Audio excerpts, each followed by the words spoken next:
Good evening, ladies and gentlemen. My name is Leesa Topic.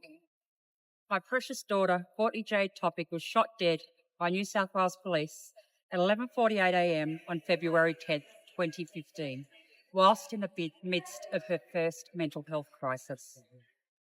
All calls that day were for concern for welfare, Courtney's welfare. And yet 41 seconds later, after arriving on site, New South Wales Police put a bullet in her heart, which she bled out on the grass verge on the corner of Cowpasture and Hoxton Park Roads, Hoxton Park. Clean skins, the police referred to Courtney and our family as. The local area command commissioner at the time, Frank Manelli, stood at the incident that afternoon and stated publicly that his officers had done the right thing and were being looked after following the distressing incident. No care, concern, or acknowledgement of taking a young woman's life and destroying her family, extended family, friends and colleagues' lives. The police statement that day was taken at face value by some of the media, and Courtney's good character was publicly sullied. She was vilified and portrayed as a zombie. My husband Ron and I raised our awesome foursome, our precious 4 children, to respect the police. And if you were ever in trouble, they were there to help. They apparently were supposed to live by the ethos to serve and protect.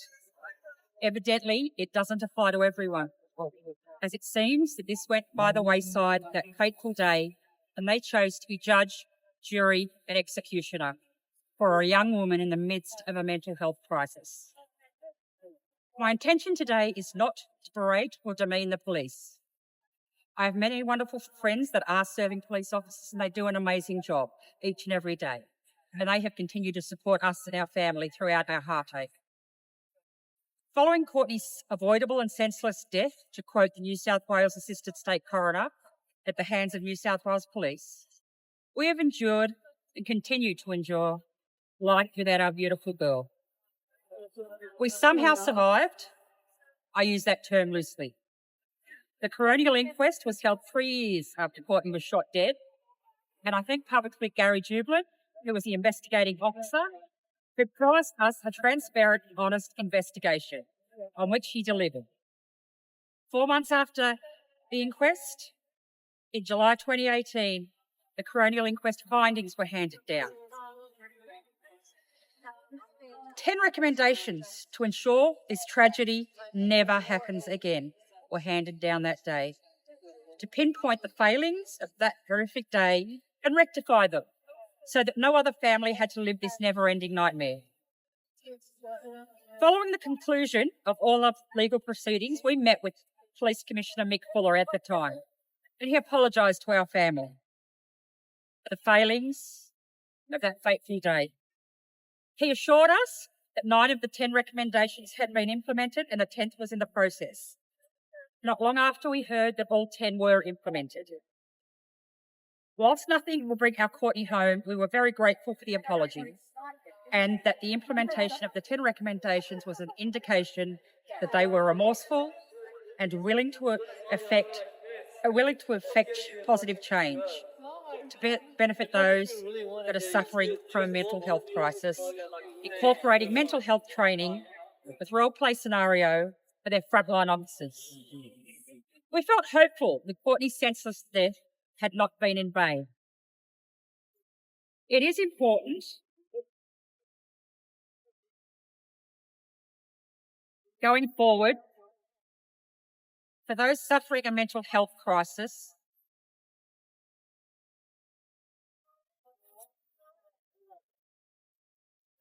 that they feel safe, especially when New South Wales Police are called out, that they will be treated with dignity, respect as a human being first and foremost, that the police would de-escalate.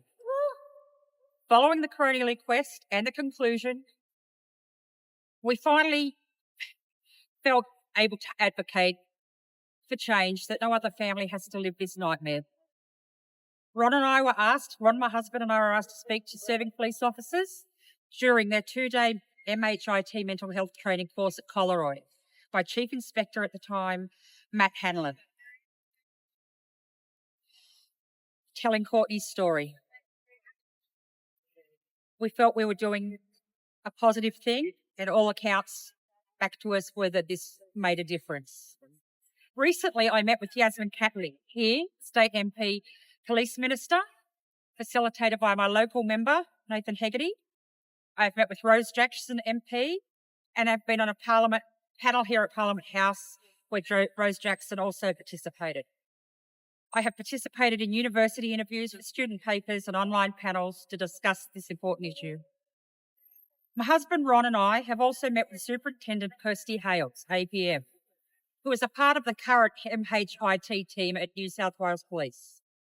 We were filmed for current police mental health training, and I have met twice with Emma McBride, the Federal Minister for Mental Health, facilitated by Mike Freelander, Federal MP. I am forever grateful for the ongoing support by these wonderful people and everyone that has stood alongside us and supported us. Everyone knows what happened on that horrific day should never have happened. Lived experience must be included in the formation of solutions to this tragic and ongoing travesty. 11 years this past February since our Courtney was killed, and yet it is like yesterday. Every second of every day she is missed and is a huge part of our lives in all that we say and do. We visited her at Forest Lawn on the weekend and took her roses, as is usual, and it occurred to me that I'm still standing, sometimes just. But Courtney deserved so much more than 41 seconds that day, and that is why I am still standing and advocating for positive change. She's in everything I say and do because that right was taken from her that horrific day, and I do not want any other families to have to live this lifelong trauma, pain and grief. Courtney is loved and missed by so many special family and friends that have supported our family and continue to do so. Courtney matters. She mattered that day. She still matters. And that is why I continue to advocate for tailored, fully funded, legislated mental health training for New South Wales Police. My view is that mental health fallouts require a health response, not a police response. Mental illness is not a crime, nor ever was. But as the system currently stands, police must be adequately trained for their jobs that they are called out to, and mental health fallouts are a huge component of their work. Where is the duty of care from their hierarchy, I ask? When the police don't receive the appropriate training for the task at hand, and then they're being asked to perform tasks that they are not fully and adequately trained for. If I need a haircut, I'm not going to call a plumber. This is a win-win for all invested stakeholders, including New South Wales Police.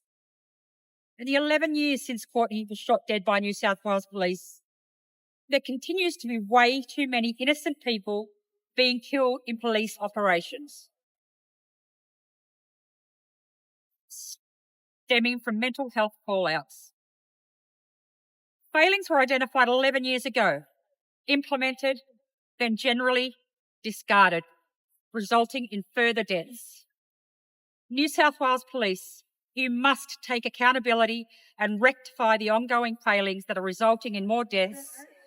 Otherwise, this is neglect and negligence. As I said earlier, I'm not here to bag the police. I'm here to effect positive change so that no other innocent families have to live this nightmare. Adequate, specific, fully funded mental health training is a win-win for everyone.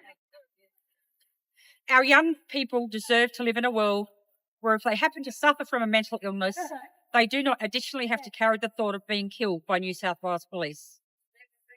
This must be legislated, as although the 10 recommendations from Courtney's coronial inquest were implemented, they have since gone by the wayside in subsequent years with a change of hierarchy and direction. All the while, mental illness is growing in society and police are still being called out to these crises with inadequate training for the tasks they are tasked. De-escalation and appropriate mental health training for New South Wales Police is vital and should be non-negotiable. It will ultimately save lives, reduce overall legal compensation costs for the New South Wales Government, and reduce the toll on innocent families and affected police officers.